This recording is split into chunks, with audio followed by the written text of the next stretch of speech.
is in the public domain. The Story of My Life by Helen Keller.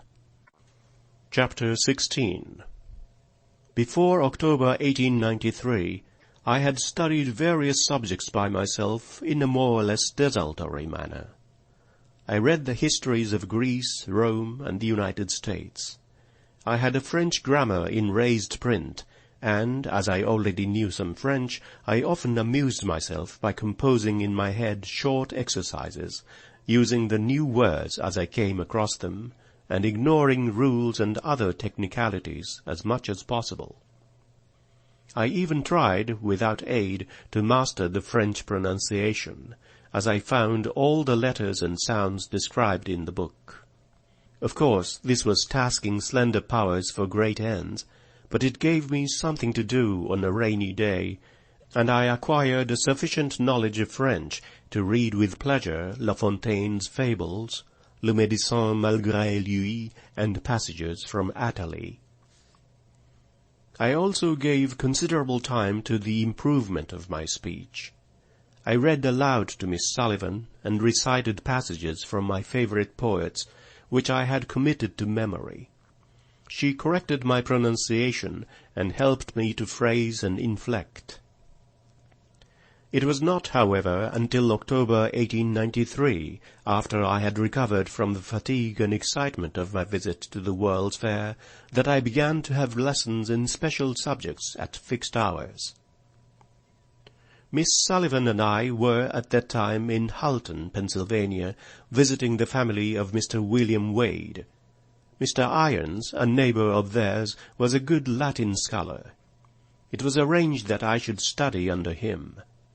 I remember him as a man of rare, sweet nature and of wide experience.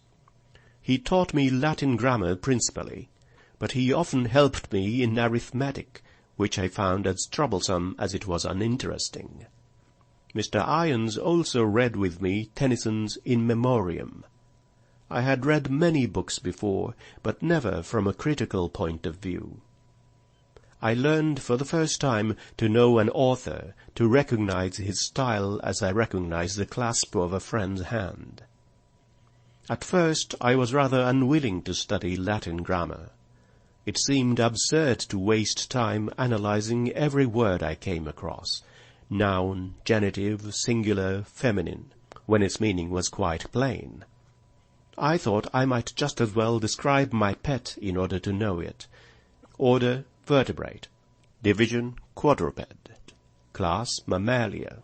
Genus, Felinus. Species, cat. Individual, tabby.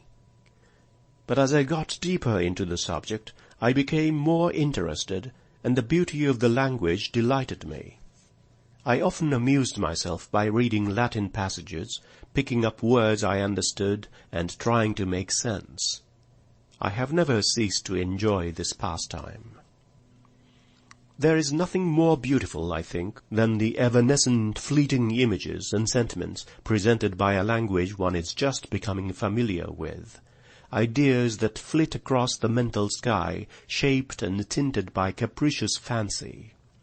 Miss Sullivan sat beside me at my lessons, spelling into my hand whatever Mr. Irons said, and looking up new words for me. I was just beginning to read Caesar's Gallic War when I went to my home in Alabama. End of chapter 16.